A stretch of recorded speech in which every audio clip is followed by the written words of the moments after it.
इस दिन आरजीकर घटना के दोषियों को सजा देने की मांग को लेकर तृणमूल कांग्रेस कमेटी नंबर 1 की ओर से सिलीगुड़ी टाउन ब्लॉक में विरोध मार्च निकाला गया। ये जुलूस सिलीगुड़ी के मल्लागुड़ी मोड़ से शुरू होता है, फिर जुलूस महात्मा गांधी मोड़ पर समाप्त होता है। इस दिन इस जुलूस में तृणमूल कांग्रेस के दार्जिलिंग जिला अध्यक्ष पापिया घोष और अन्य कई लोग शामिल हुए। रैली विगत प्राय 15-20 दिन ধরে আমাদের যে একটা আন্দোলন চলছে, 15-20 দিন নয়, প্রায় 18-20 দিন, যেটা আমরা জানি একটা নক্কারজনক ঘটনা ঘটেছে আমাদের কলকাতা আরজিকর হসপিটালে। তো আমাদেরই এক বোন, তাকে নৃশংসভাবে হত্যা করা হয়েছে। তার বিরুদ্ধে আমাদের ন্যায় চাওয়ার আমাদের আন্দোলন চলছে এবং বিগত কিছুদিন ধরে প্রতিনিয়ত আমরা দেখে যাচ্ছি একটা দল, তারা মানুষকে বিভ্রান্ত করছে, সোশ্যাল মিডিয়া বিভিন্নভাবে তাদের বিভ্রান্ত করছে, বিভিন্ন খবর মানুষের মধ্যে পৌঁছে যাচ্ছে, মানুষ বিভ্রান্ত হয়ে উঠছে বিভিন্ন।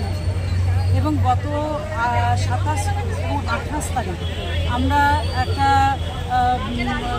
বাংলার একটা অন্য চিত্র দেখলাম। বিশেষ করে 27 তারিখে নবান্ন অভিযানের নামে, ছাত্র আন্দোলনের নামে যে নক্কারজনক ঘটনা তারা ঘটালেন, তার বিরুদ্ধেও আমাদের প্রতিবাদ।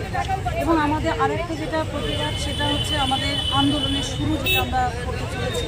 আমাদের দলনেত্রী মমতা বন্দ্যোপাধ্যায় এবং অভিষেক বন্দ্যোপাধ্যায় একটা ঘোষণা করেছে গত 28 তারিখে ছাত্র প্রতিষ্ঠা দিবসের মঞ্চ থেকে, যতদিন পর্যন্ত ধর্ষণের বিরুদ্ধে কঠোর শাস্তিমূলক আইন না আনা যায়, না প্রণয়ন করে কেন্দ্র সরকার, 3 থেকে 4 মাস সময় দেওয়া হয়েছে। তার মধ্যে যদি না আনে, আমাদের আন্দোলন আরও বৃহত্তর জায়গায় আমরা পৌঁছানোর চেষ্টা করব।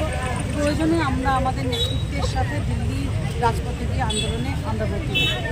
27 তারিখে যে নবান্ন অভিযান হয়েছিল, সেখানে ছাত্র পরিষদের নেতা সায়ন লাহিড়ী, সেই দিনকেই রাত্রিবেলা রাজ্য সরকারের পুলিশ তাকে অ্যারেস্ট করে। আজ তাকে ব্যাংশাল কোর্টে তাকে মুক্তি দিয়েছেন।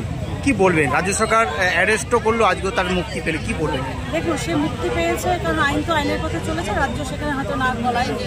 কিন্তু আমরা দেখেছি যে ছাত্র আন্দোলনের নামে রীতিমতো ধেড়ে ইঁদুরদের নিয়ে তারা এমনও আমরা বলতে শুনেছি যে আমি 23 বছর 11-এ পড়ছি। আমরা এমনও বলতে শুনেছি যে আমি সায়েন্স নিয়ে পড়ছি, কমার্স নিয়ে পড়ছি। একজন মানুষ কীভাবে 2-3টে স্ট্রিম নিয়ে পড়তে পারে? এবং তাদের বয়স 50-এর ওপরেই ছিল, যতটা আমরা বলেছি। প্রত্যেকটা মানুষই তাই ছিল। এবং আমরা মানুষের কাছে অনুরোধ করব, বিভ্রান্ত হবেন না। এবং আমাদের এখন যেটা লড়াই, সেটা ন্যায়ের ক্ষেত্রে আমরা সবাই একসাথে, কিন্তু পদত্যাগের ক্ষেত্রে আমরা কিন্তু মানব না। আমরা সিবিআই আজকে প্রায় 18 দিন হতে চলেছে। 4 দিন যখন মমতা বন্দ্যোপাধ্যায়ের পুলিশ 4 দিনের মধ্যে একজনকে, প্রকৃত দোষীর মধ্যে একজনকে তারা ধরেছেন, সেখানে 18 দিনে সিবিআই কিছুই কেন করতে পারলো না? আমাদের আন্দোলন সিবিআইয়ের বিরুদ্ধে আজকে এই প্রতিবাদ, এই রাস্তা থেকে, শিলিগুড়ি